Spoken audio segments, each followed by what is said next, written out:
I'm here with my father, Theodore Spradley III, a 1967 graduate of Mobile County Training School, a 1971 graduate of Tuskegee Institute, now Tuskegee University. How you doing, Mr. Spradley? Doing fine this morning. We're here to discuss some things concerning your athletic career as well as your coaching and teaching career. We have a lot of different things to go over, but we'll start off with your athletic career. Who were some of the people that originally got you involved in sport or inspired you to be involved or participate in sports? Primarily it was three people, O'Neal Smith, Alphonse Edwards, and Mel Fowler. Those were the three that pushed me to participate in sport. Mm-hmm. And Mel Fowler, he was your uncle, correct? Mel Fowler was my uncle. Mm-hmm. He also attended Tuskegee Institute. Mm-hmm. And what age did you originally start playing sports? Was it in middle school, high school? It was high school, ninth grade. Ninth grade? Ninth grade on the basketball team. Okay, and what were some of the sports you played back then, and what were some of your specialities or positions at those particular sports? Okay, I participated in football. And in football, I played offensive end and defensive end.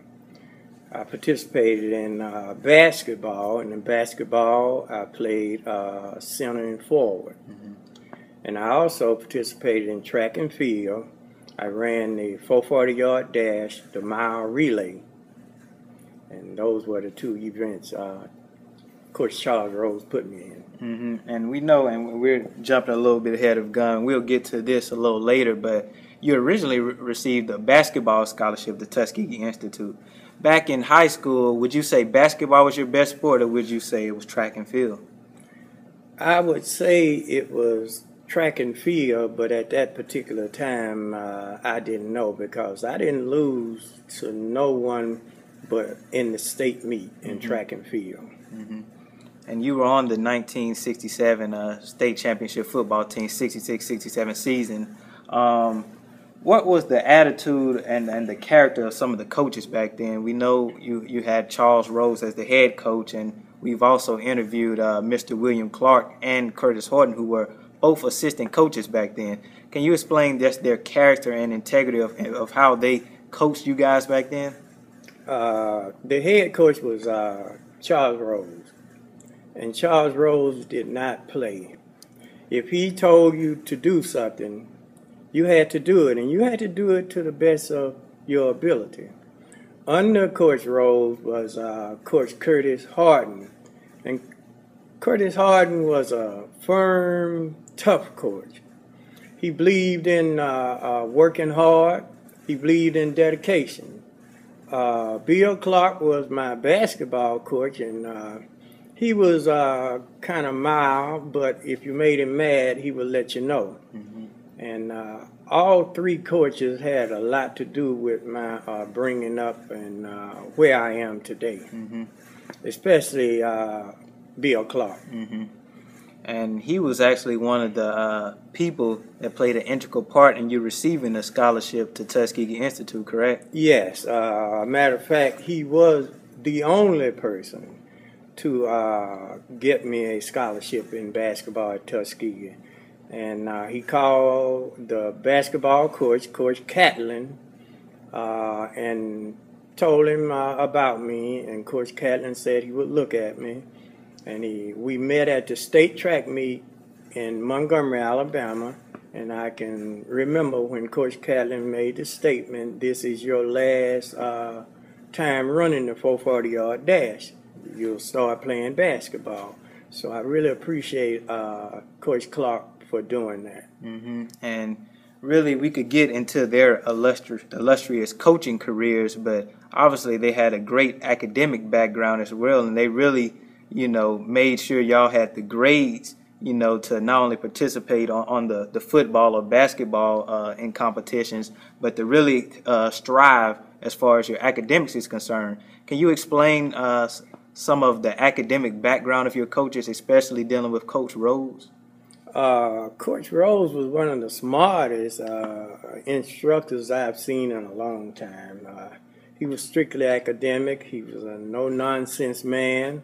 Matter of fact, he had an offer at Tuskegee to be the track coach, track and field coach. And he turned it down. I think he had his master's degree and had a double A. And he was a smart man. Mm-hmm. And also, Curtis Harden was very smart. He stayed on the dean list at Tuskegee the whole 4 years he was there. Bill Clark was the same. And you had to have a grade point average of 2.0. But our coaches always told us to try to have a 2.5 or beyond, and it wouldn't have no problems with eligibility. Mm-hmm.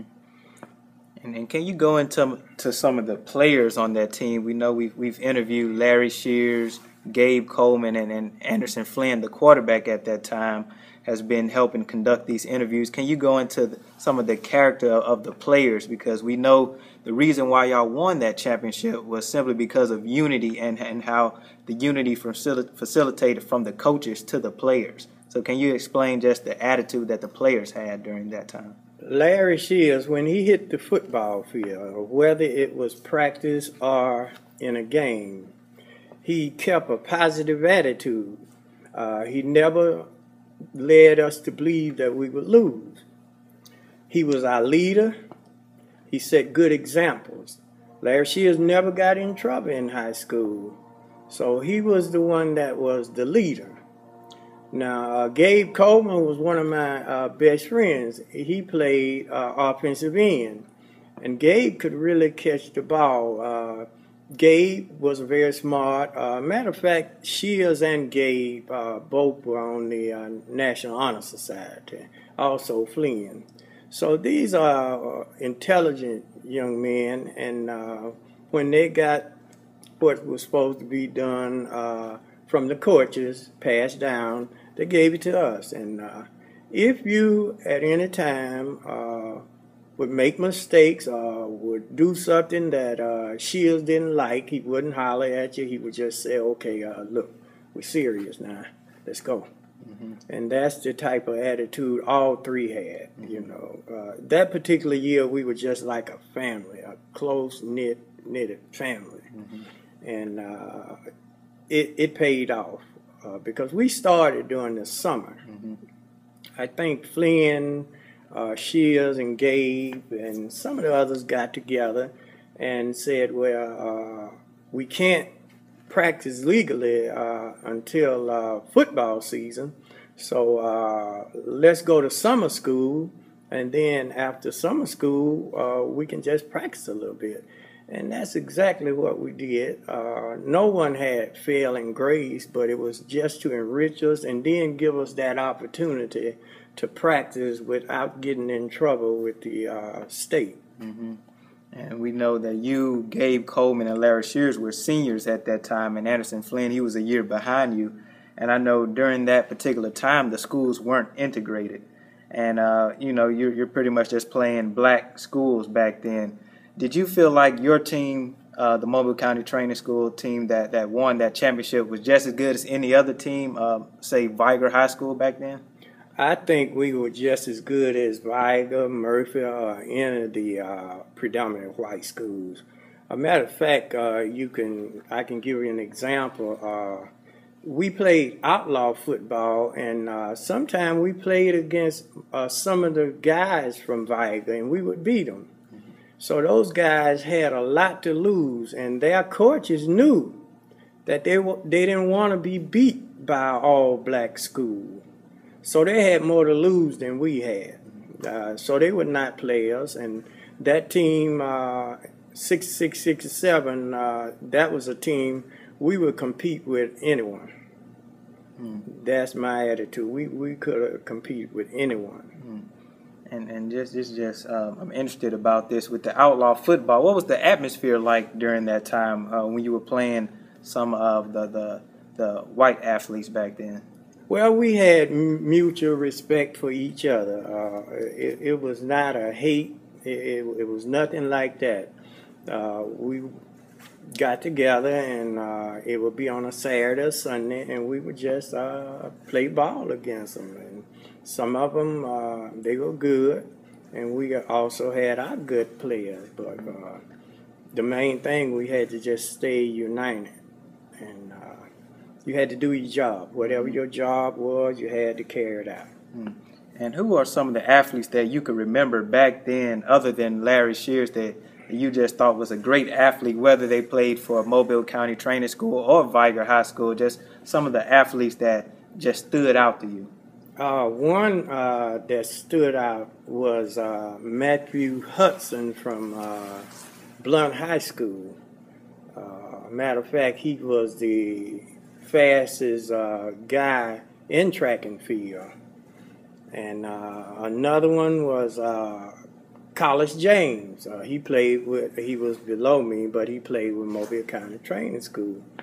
And Gabe was perhaps the best offensive end that I have ever seen in high school.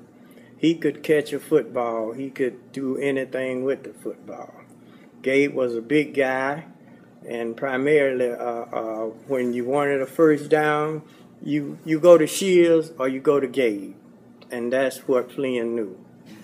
What was his nickname, Gabe Coleman, back then? Big Bo Pete. Big Bo Pete. And what did that stand for? We don't know. We don't know, but it was Bo Pete. Now, his father, they called him Bo Pete. And from that, he got his nickname. And just about everyone had a nickname. Mine was Tex. I don't know who named me Tex, but they gave me that nickname. What would you consider your greatest athletic accomplishment during your high school career? During my high school career would be undefeated before the state meet in track and field, and also catching the first touchdown pass in a state championship game. So that it would be two things. I didn't want to put both of them, but those two are very close. And can you explain the transition from high school to college? Because you originally had ideas in going into the service. Yes. Can you explain that transition and how you got to the point where you received the athletic scholarship to Tuskegee? Well, my plan was to go to the Air Force, but my mother did not have that plan. Her plan is for her oldest child to be the first one in the family to go to college. So when she told me that, it was no doubt about it. I had to go to college. Set an example for my sister and my brothers. So that's what I did. And I was walking through the gym one day, and Coach Clark, he said, "Spradley, did your uncle get your scholarship?" I knew nothing about the uncle getting a scholarship. I guess Melvin had mentioned that to Coach Clark and told him not to worry about anything. So I told him no. And that's when he made the call to O.J. Catlin. And I received a basketball scholarship. And I was on the team and played my freshman year. But it was interfering with the academics, because you travel with basketball, you may be gone a whole week. But with track and field, you had about 11 or 12 track meets, and the season was over with. So someone told the track coach that I could run, and he saw me in the gym one day, and he approached me and asked me if I give you the same scholarship, the same money as basketball with Coach Catlin, will you change? And I said yes. I said yes. And back in high school, did you have any aspirations to go to a predominantly white college or a white university? Because we know Tuskegee is a historically black university. Did you have any aspirations that's in your thought process during that time period? None whatsoever. Because during that time, no one went to a predominantly white school. It was segregated. They did not take anyone. And then what are your thoughts and feelings towards the University of Alabama, say, now? Now, I don't like the University of Alabama. And I would be lying if I would tell you that I did. And I think some things are going on now. I think that they're exploding some of the black athletes. They use them. It seems to me that 90% may be black athletes. And what those black athletes need to realize, if you decide to go to the University of Alabama, you make sure that you use the University of Alabama and not let them completely use you. And I think I told my son that, Brandon Spradley. You get everything possible that you can get from the University of Alabama. Now, I dislike the University of Alabama, but his choice was to go to the University of Alabama. I would never stop anyone from going where they wanted to go. So he went, and he had some good years up there. And I just enjoyed going to the track meets. I enjoyed going to the academic program, because I think 4 years in a row we went. Now, I can say this, my son, he was the second man on the list behind the quarterback who received the scholarship to quarterback. And Greg McElroy at that time. Greg McElroy. And we never knew, because my wife and I, we would have traveled up there.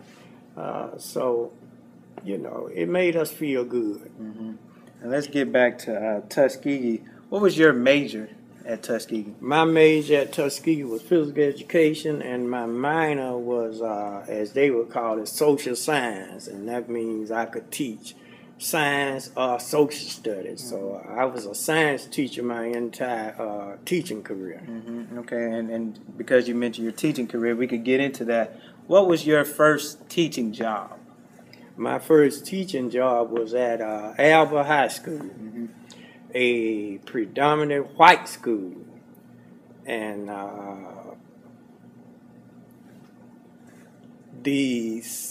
one of the center places, Tillman Corner and Bowler Battery, is where the Ku Klux Klan hung out.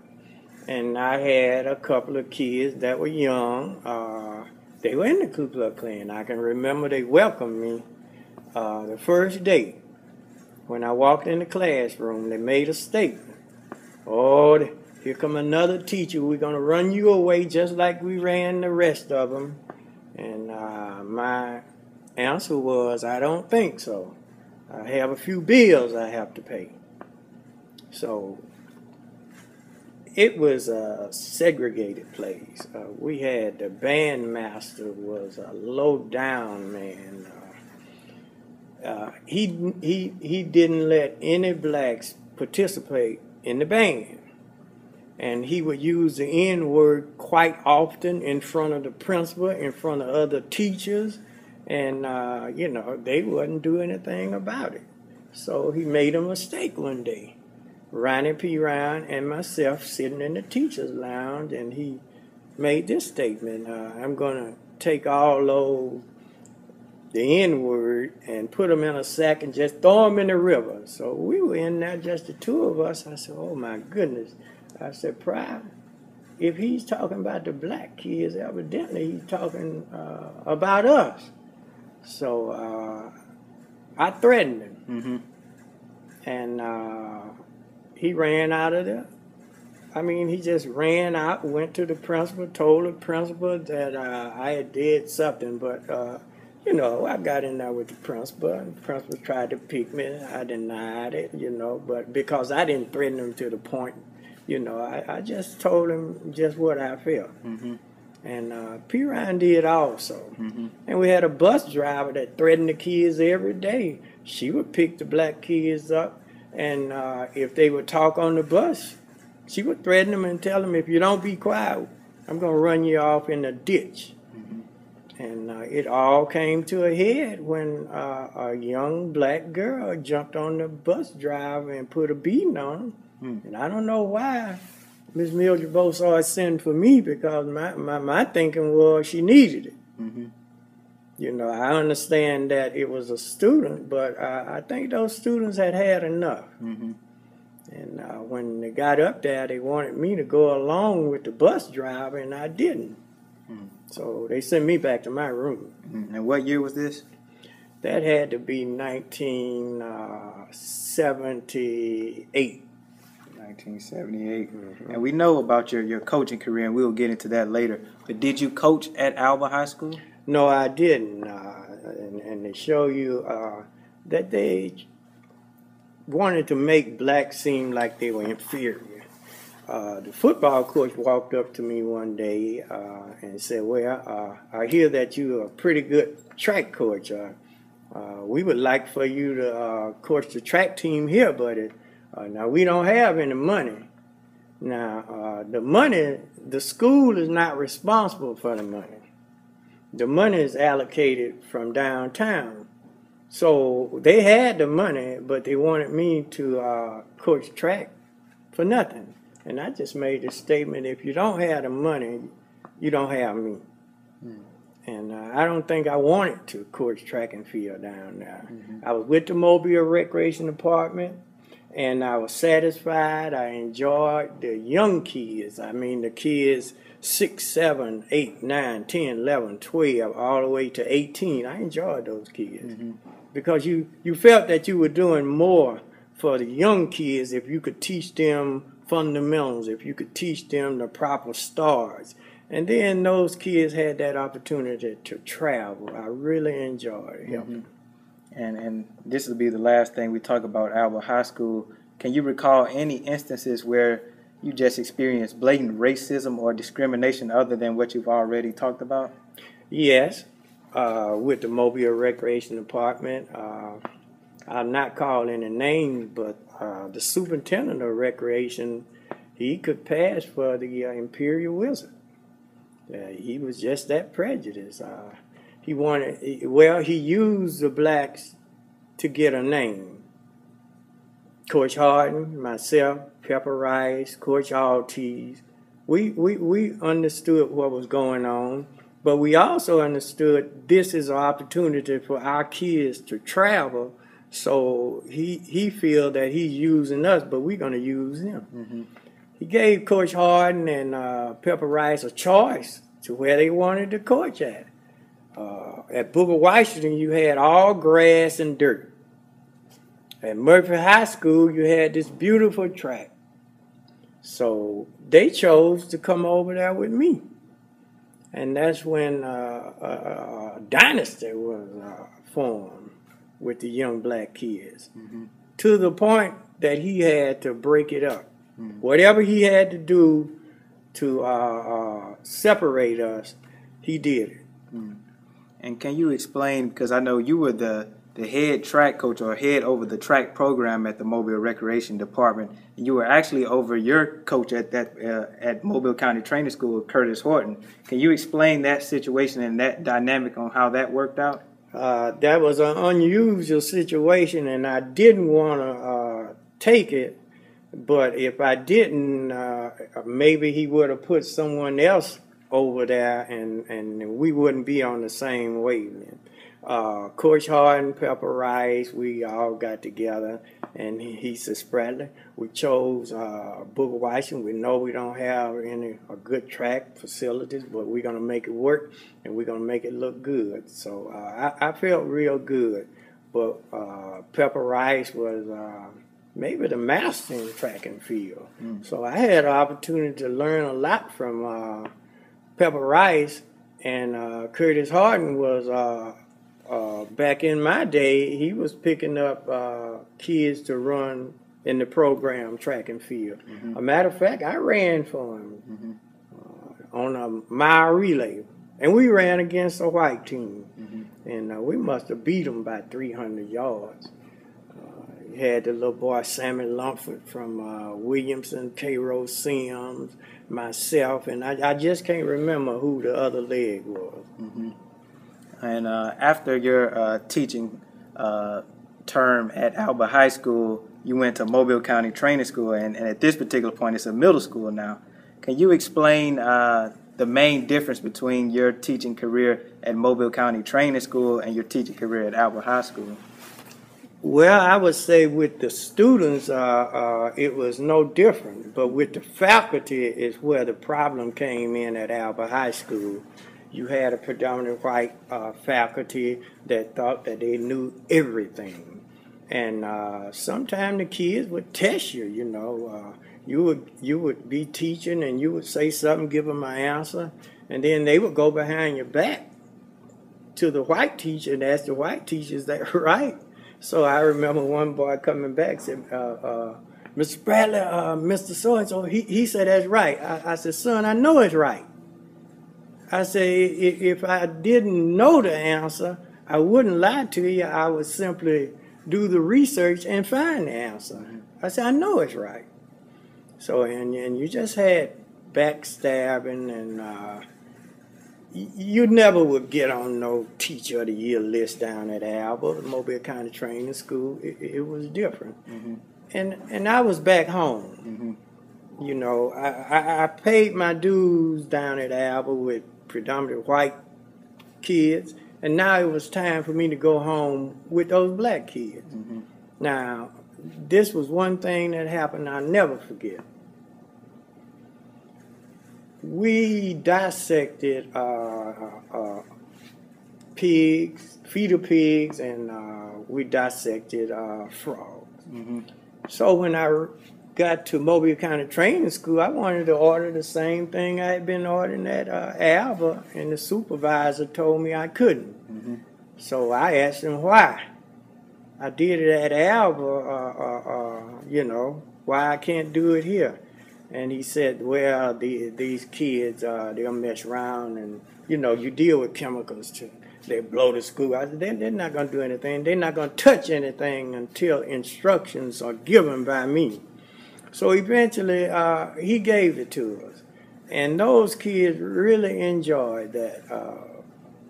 Going into the pig, bringing, looking at, identifying the heart, identifying the lungs. And one of my slow learners, I think I was coaching basketball, and we were going to play Scarborough. And he made a statement. We were on the bus, and someone was acting a fool. And Ryan Hall said, Mr. Spradley, this boy, he's not doing what his cerebrum, medulla, I don't know what he said. And it just cracked everybody up. But it showed me one thing. Those kids could learn if they wanted to learn, and if they had someone that would teach them and love them. And did you feel more comfortable teaching at Mobile County Training School because it was predominantly black? I did, because at Alba, you were put in tense situations, and you couldn't relax. You had to always watch your back, as we would say. So I was at home, and I have to give credit to Spencer Merriweather. I don't know what kind of pull he had, but I put in for a transfer, and school board wouldn't let me go. They said, you're going to stay down at Alba. I don't know what Mr. Merriweather did, but the day we were to report to the school, I didn't know where to go. So he came to me and said, look, man, you over the counter. I said, I'm over the counter. They haven't even told me anything yet. He said, man, you have your room and everything. And he drove me over here, and I was at Mobile County Training School. I don't know what he did today, but I know he had a lot of influence with people, so maybe he used it. And I know you got a little bit into the materials and the equipment that was used in class because you was a science teacher, and obviously you dealt with chemicals and dissecting different types of animals. Can you explain any other instances where the equipment was different from Alba and Mobile County Training School, say for instance the textbooks? Well, textbook, at Alba they had brand new books. At Mobile County Training School, you're going to get used books. At Alba, you had brand new graduate cylinders, beaker. At County, you're going to get the leftover. And that was just about in everything. I can remember in football at one time. I found out that the helmet was coming from Viger High School, but I thought we were buying new helmets. They would shine them and clean them up. So it was a different, and they had a science book. And they wanted me to use this science book because they label kids. And this particular time, they said, okay, coach, we want you to take this alternative class. I said, what you mean by alternative? Well, they all slow learners. They can't learn. So they gave me this book that looked like a book that Charlie Brown would use. So I took the book. I looked through the book. The students looked through the book. And we laughed. So I requested for textbooks, the regular textbook, to just keep in my room. And I gave every one of those kids that textbook. But now they had the Charlie Brown book on the side in case a supervisor walked in. They would just make a switch. And the difference was you took them at a slower level, but they learned the same thing as the regular student and the advanced students. Because they were given a test at the end of the semester, and if I had used the Charlie Brown book, these kids wouldn't know anything. So, you know, I think we did a good job there. And obviously at this particular time, you were already the track and field coach at Mobile Recreation Department. But when you came to county, you began to start your interscholastic coaching career, if you will. Explain some of the coaches that you coached at county and some of the athletes you had back then, and also go into some of the championships you won. Well, I didn't want to coach on middle school or high school. I was satisfied with the recreation department. We made plenty of trips. Sometimes we got the same kids that the regular schools had and just form all-star team. But Charles Jackson got sick, and Mr. Sellers walked up to me and asked me would I take the basketball team. And I did. I took the girls' basketball team. But after 2 years, I think I had to get out of basketball. I found myself breaking watches, getting texts. The girls would get the basketball, run the wrong way. So I had to get out of basketball for a while. And when Coach Jackson left, I had to take the boys. And that was a different thing. But I had to prepare myself. So I used textbooks. I watched films. And I also would go to Williamson High School and watch Curtis Harden practice every day. And Ronnie Pirine had a lot to do with it. And we ended up winning 2 basketball championships with the boys. And Pritchett dominated with the girls, and my last year, we won one championship with the girls. The little Jackson girls, I'll never forget. We won it. And can you explain some of the athletes back then? Because I could kind of recall you mentioning Kevin Lee, you know, and Electron Williams. Can you explain some of the athletes that you had back then, or some of the athletes that you just saw amazing talent, and they went on to high school and college and even professionally to play in some of those sports that you coached them at? Well, Electron didn't go to the pros because he blew his knee out in the state playoff or the state game.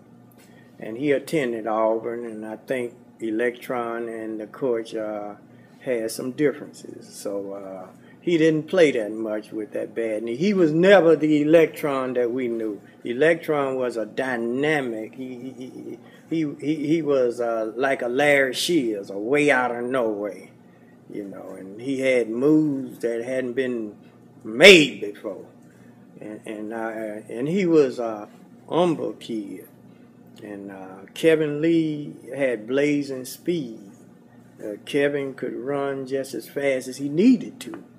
And he had no good track coach at his high school, but during the summer, we would coach him. And he would learn all he could. But a young man by the name, he's a policeman now, Tamatri Johnson. I had never seen no one that big as a freshman. He was big and fast. And this boy was tough. He made Sherman Williams look like Pee Wee Reese. I mean, he was tough. He blew his knee out. If he hadn't, he would have made the pros. And the private school, this just made my almost my career. The private school, UMS, McGill, all of them, they trying to get to Montreal. And they go into the house offering scholarship, offering money to the parents. And someone told me about him. He went to Trinity Garden Middle School. So I said, well, let me take my shot at it. He said, Coach, you know you're not going to get to Montreal. I said, well, let me take my shot at him. So I went, met his family, and we sit down and we talk. They asked one question. They said, what can you do that these other schools can't do with our son? I said, I can treat him just like he's my son. It was over with then. The mother said, you can go to Blunt. And that's where he went. And we'll actually get into that because you start coaching high school then at Blunt High School. Can you explain your time at Blunt and some of the championships you won specifically in track and field? Yes, Blunt always had talent, but they never had anyone that would take the time with them. And I wouldn't say that the coaches couldn't coach. I would just say they didn't take the time with them. And I sit on the hill at South Alabama, and I made a statement one day. I said, well, if I ever coach in high school, I'll go to Blunt. But I had a goal at Mobile County Training School. Now, we have to win 3 middle school championships consecutive before I can move. And that happened, and I went to Blunt.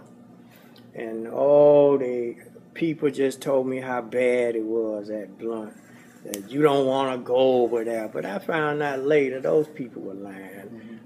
Those kids were just like other kids. They really had one runner. He was the coach. Coach Terry would let him fill out the entry form. He would let him coach the kids, and I think that's where the problem began. They started arguing about the exchanges on the track. So when I got there, I told him, you won't be coaching no more.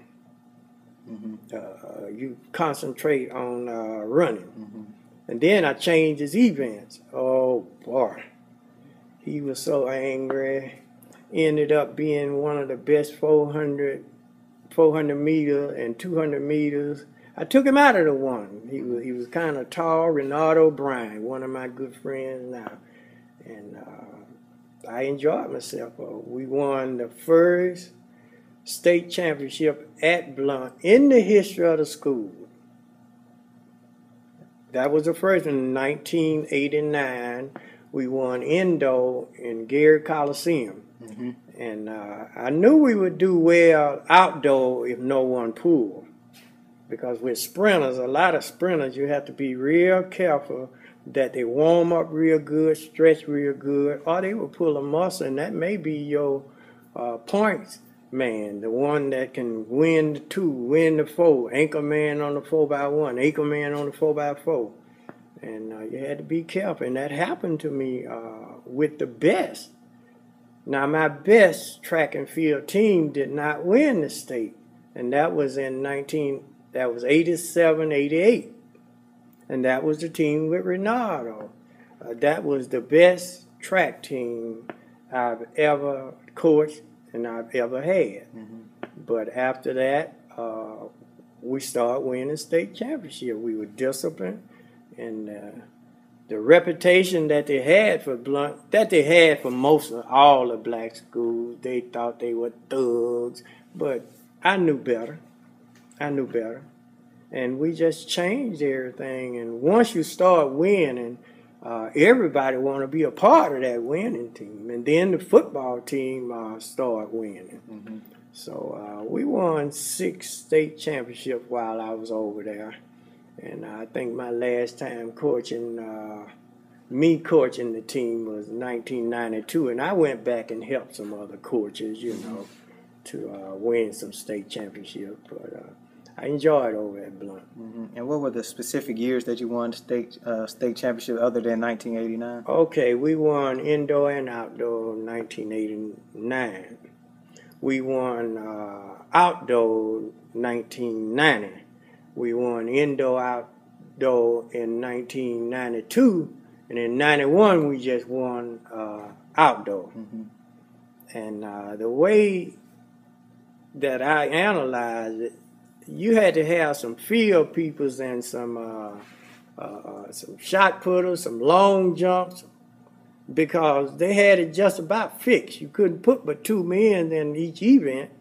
So I had to make very sure that I put the right people in the right place. But it was a good career, and I enjoyed it. And how many times were you the coach of the year for the entire state, and also teacher of the year for Mobile County Training School? Mobile County Training School, I was teacher of the year twice. Coach of the year was three times. I had a guy helping me, and he was the custodian.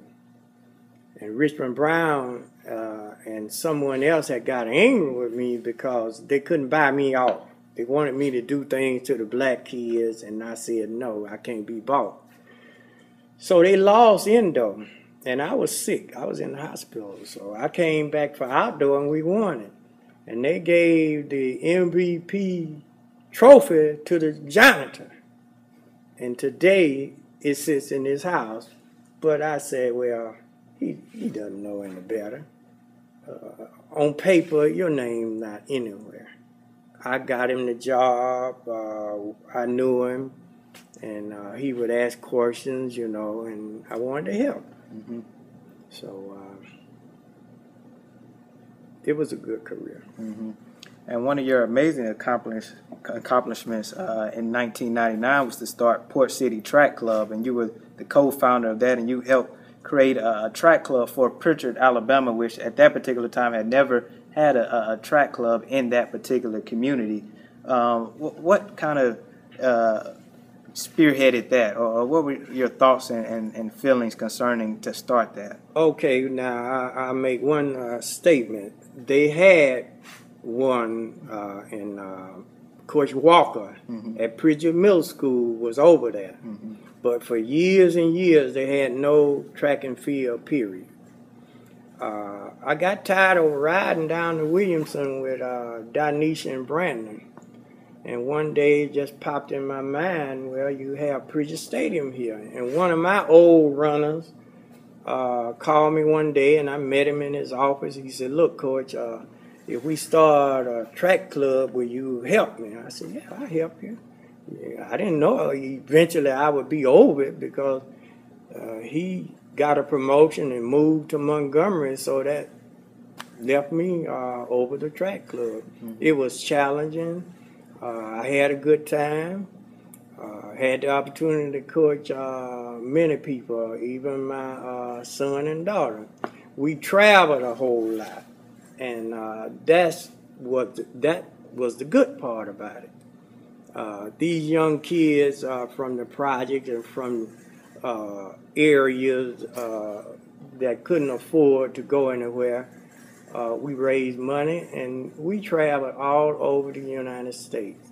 And that's what I wanted to expose them to, not just to Plateau, Magazine, Pritchard, Tomaville, but to let them go out of town. And that was something they worked for.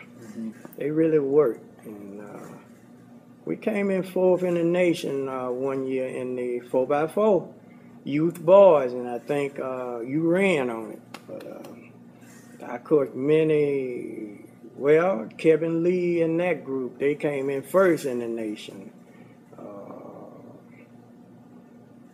Stella Trotter, they came in 2nd in the nation. So we had some good runners, and I was blessed to have good talent and organize it in the right way. And I know Kevin Lee, he ran for you when you was coaching at the Mobile Recreation Department, and he became a great athlete at the University of Alabama, and he also played NFL for the New England Patriots, I believe. He did, and I think Kevin got drafted because of his speed. He didn't like to go across the center. He didn't like to catch the ball around people, but I can remember playing his day. It was a kickoff, and Kevin had his eyes up to catch the ball, and somebody hit him and broke his jaw, and that was his career. And back to Port City Track Club, because you had two of your former athletes help coach on that track club, Tamatri Johnson, which you mentioned, and Ronaldo Bryant. And you also had Coach Aaron Moore, who's a track coach at St. Paul's now. Explain how some of those coaches helped you during that time period. Well, they helped me a whole lot. Without those coaches, I couldn't pull it off, not by myself. We originally said we were going to get about 20 people, and we ended up with about 66 kids. I said, oh my goodness, what are we going to do? So they didn't want to see me out there trying to coach all those kids. So Aaron Moore, successful now at St. Paul, I think he has about 5 state championships. Ronaldo Bryant, Tamatri, we put a staff together and we worked together. And I really enjoyed it. But without those coaches, it would have been impossible to run that track club. Each track meet, we didn't know where the money was going to come from. But I just had faith that some kind of way we were going to have the money to go to the national. I remember my son asking me one year, Daddy, are we going to the national? Evidently somebody must have told him we wasn't going. I don't know. I said yes. And Norman Hill came to my rescue. And I did something that I'll never do before, though. I never do again. I mean, I put 16 plane tickets on a credit card, a Visa credit card. I asked my wife, was it okay? And Norman Hill told me to do it and he would pay it back. And he did. I never seen $500 checks come in so quick. His secretary wrote the letter and we had enough. And he said, Tex, when we get enough, let me know. We're going to pay off the credit card plus the interest and then tear the card up. And that's what we did. And just for our audience, this is the same Norman Hill who competed in sports at Mobile County Training School. Y'all were real good friends and are still friends today. So we just wanted our audience to know that that's the same Norman Hill that we interviewed for this particular project. You mentioned your wife, Diane Spradley, and she really wasn't involved in sport during her, high school and college career, but she was a teacher for 30 years. She taught 3rd grade at Robert E. Lee Elementary School. How did she help you as far as the track club is concerned? Well, Diane helped me a whole lot.